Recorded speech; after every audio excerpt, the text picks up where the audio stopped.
So, recap of chapter 2. My daughter's father, the only thing that we ever fought about was his insecurities, things that had happened to him in the past. He carried over. His mother had left his natural biological father and had remarried, and she had had another young daughter.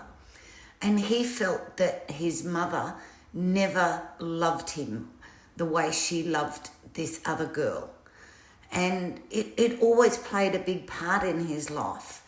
And then his wife, the mother of his children, had apparently had affairs on him when he went to work. She was out seeing other men.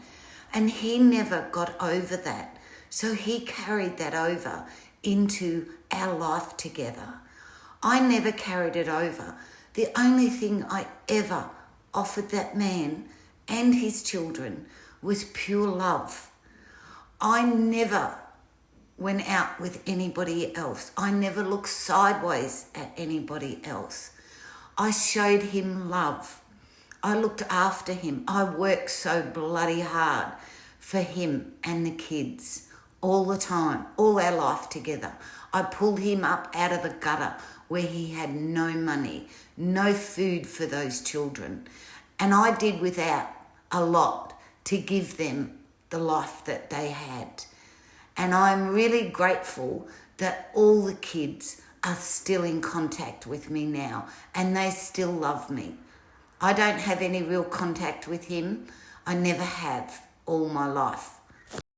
If my daughter's father had treated me right, I would have stayed with him basically all his life. He is still alive today. He is not a well man. His life fell apart after I left. He ended up losing the business and he lost everything. I walked away with one suitcase in my hand, which was basically my daughter's clothes. And I had to start my life again.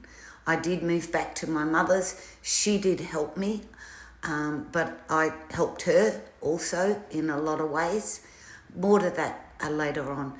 But the eldest daughter of his came up and visited me recently in Hervey Bay, and she reminded me of so many things that I had even forgotten about, and I reminded her of things that had happened in her childhood and our life together, things that she'd blocked out and things that I'd blocked out. And she reminded me of how I would cook them all dinner.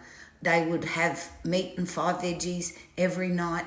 And because we didn't have enough money or enough food, I would just have, a small can of spaghetti because I didn't feel like I needed food. I needed to feed them and him before myself. I'd forgotten about things like that. That girl still shows me so much love. So does her older brother. So does her sister. I am so grateful that those beautiful kids have grown up into beautiful adults and have gone on to have families of their own. The eldest daughter has had a pretty tough life, in which is very sad, but I am so proud of her for being the mother that she has been to her children.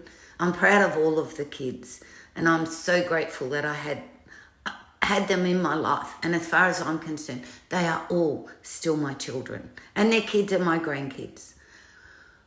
A little bit about their other brother who was adopted out. He did come back into the kids' life when he was about 21. So all 5 of them got together, in which was lovely to see. I got to meet him and I got to spend a little bit of time with him. But unfortunately, he was only in their lives for about 5 years. He died at approximately 26 of a massive brain tumour, and he had a horrible, horrible death, the poor little darling. But he was a beautiful boy, and he passed away the day my daughter found out that she was pregnant. So my granddaughter is named after her beautiful brother. And I know he's up there watching, so sorry about that. I had to stop that for a minute. I don't get emotional about the horrible things that's happened in my life. I get emotional about the beautiful things that have happened in my life and the beautiful people that I have in my life. And we've got to leave things behind us to go forward with our life.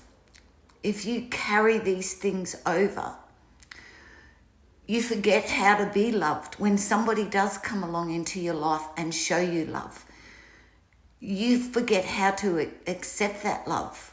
And that plays a huge part in not being happy, in not being able to move forward. I moved forward in my life. I forgave my mother for the childhood that she gave me. And I learnt to love again. I've always loved. And without love in our hearts and forgiveness, and I know it's hard to forgive people, it doesn't mean you have to accept their bad behaviour, but you have to forgive.